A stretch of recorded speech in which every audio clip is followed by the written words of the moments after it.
환영합니다. 제 앞에는 포코 M7이 있고 오늘은 이 기기를 리커버리 모드를 통해 하드 리셋하는 방법을 보여드리겠습니다.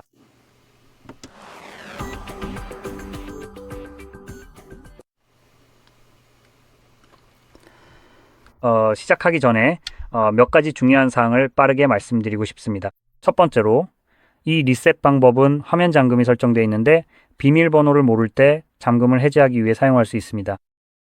하지만 이렇게 하면 데이터를 잃게 됩니다. 기기의 잠금을 해제할 수 없다면 백업도 할 수 없기 때문입니다.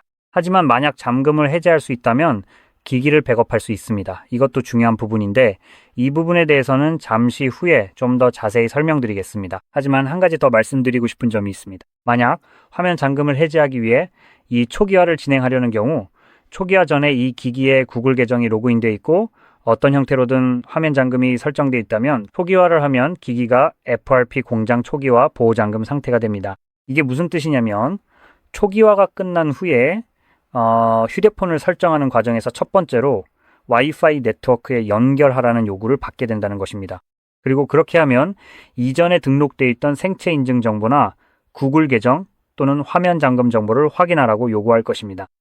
이 중 하나라도 인증하지 못하면 설정을 마칠 수 없습니다.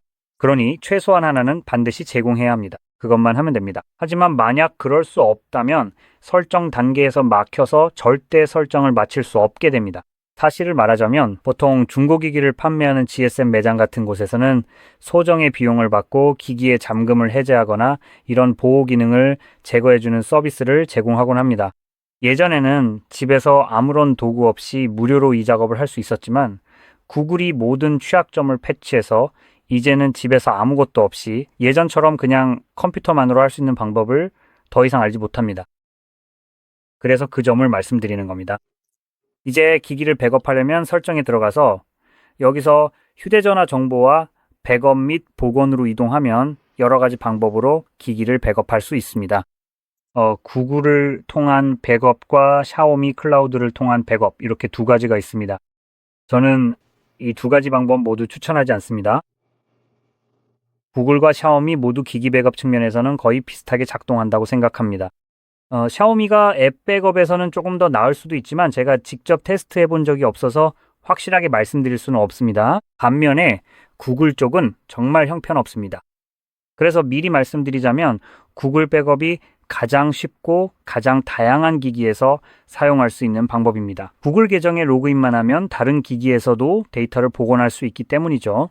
하지만 실제로 업로드되거나 백업되는 데이터에는 한계가 있습니다. 예를 들어 메시지, 통화 기록, 연락처 같은 것들은 문제없이 백업이 됩니다. 사진의 경우에는 15GB까지만 백업이 가능한데 그게 바로 구글 포토의 클라우드 저장 용량이기 때문이죠.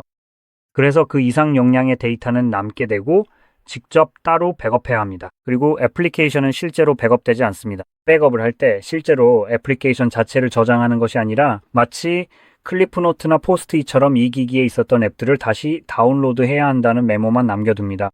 이 앱들은 플레이스토어에서 다시 다운로드해야 하고 만약 어떤 앱이 플레이스토어 외부에 있다면 구글의 입장은 우리 일이 아니다라는 식입니다. 그리고 설령 그게 구글의 일이더라도 만약 애플리케이션 개발자나 구글 자체가 해당 앱을 플레이스토어에서 삭제하기로 결정했다면 그 백업은 소용이 없습니다. 비록 그 앱이 백업을 만들 당시 기기에 실제로 있었더라도 이제는 그 앱을 잃게 되는 겁니다. 플레이스토어에서 앱이 사라지면 더 이상 그 앱을 다운로드할 수 있는 곳이 없어지는 것이죠. 그래서 말씀드렸듯이 이건 정말 멍청한 백업 시스템입니다.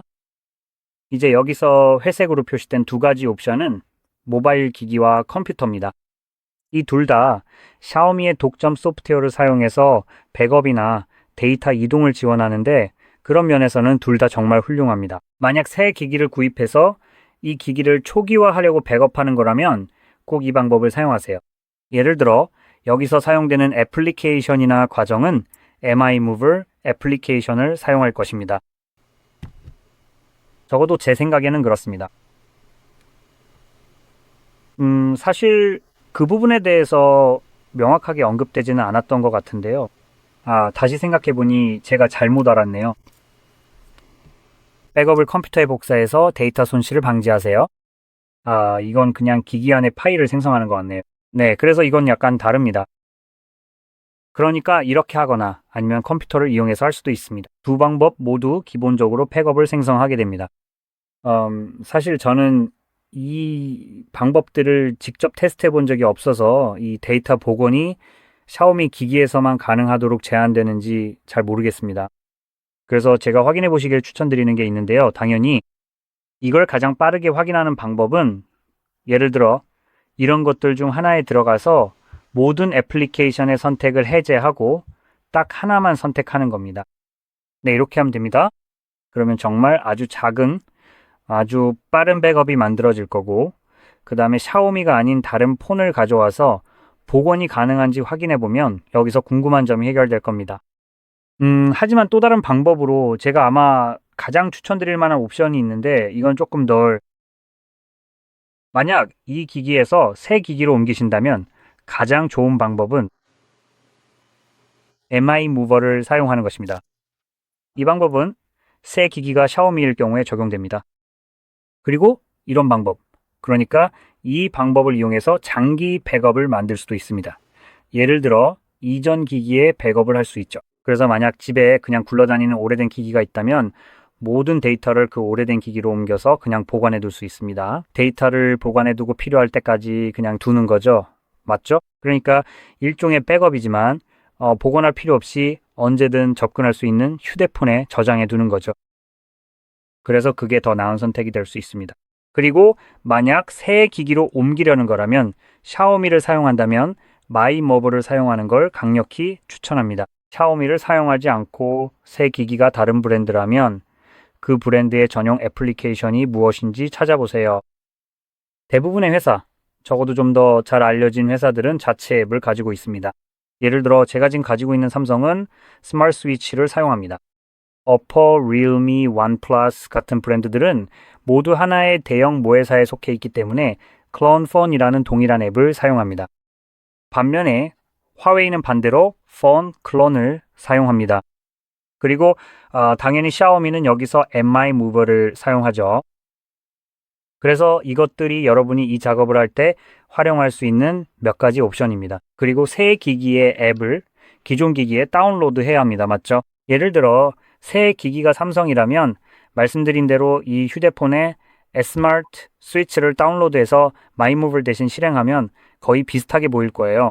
이게 이전 기기라고 선택하고 두 기기를 연결한 다음 모든 데이터를 복사해서 옮기면 됩니다. 그래서 이 방법이 가장 좋은 선택이고 가장 빠르며 가장 신뢰할 수 있고 백업할 때 선택할 수 있는 옵션도 가장 많습니다. 그래서 이 방법을 추천하는 거예요. 이제 이렇게 길게 설명을 했으니 실제로 기기를 초기화하는 단계로 넘어가겠습니다. 잠금 화면에서부터 시작할 건데 마치 패턴을 모르는 것처럼 진행할 거예요. 실제로는 패턴이 설정되어 있습니다. 먼저 할 일은 전원 버튼과 볼륨업 버튼을 동시에 눌러서 부트 옵션을 띄우는 것입니다. 여기서 위로 스와이프해서 기기를 끄세요. 잠시 기다렸다가 이제 전원 버튼과 볼륨업 버튼을 동시에 누르세요. 잠시 후에 퍼커 로고가 나타날 것입니다. 로고가 보이면 전원 버튼만 떼고 볼륨업 버튼은 계속 누르고 계세요. 이렇게 하면 복구 모드로 들어가게 됩니다.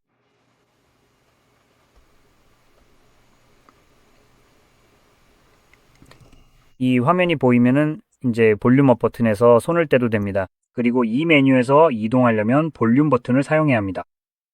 볼륨업 버튼은 위로, 볼륨 다운 버튼은 아래로 이동합니다. 이 점을 기억하고 두 번째 옵션인 데이터 삭제를 선택한 다음 전원 버튼으로 확인하세요. 다시 한번 모든 데이터 삭제를 선택하고 확인을 선택하세요.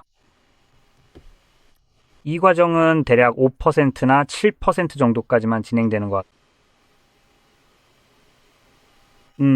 어쩌면 조금 더 올라갈 수도 있겠네요. 확실한 건 100%까지는 절대 가지 않는다는 겁니다. 자, 됐습니다. 보시다시피 한 12% 정도까지 올라간 것 같네요. 이제 완료됐으니 메인 메뉴로 돌아가기를 선택해서 확인을 누르겠습니다. 이제 전원 버튼을 눌러서 재부팅, 즉 시스템으로 재부팅을 확인하겠습니다. 이제 기기가 재부팅 되면서 백그라운드에서 초기화가 계속 진행될 거고 완료까지 약 2분 정도 걸릴 겁니다. 완료되면 안드로이드 설정 화면이 나타날 거예요. 그 화면이 보이면 다시 돌아오겠습니다.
보시다시피 이제 모든 과정이 끝났고 원하는 대로 기기를 설정하실 수 있습니다. 이 영상이 도움이 되셨다면 좋아요와 구독 부탁드리고 시청해 주셔서 감사합니다.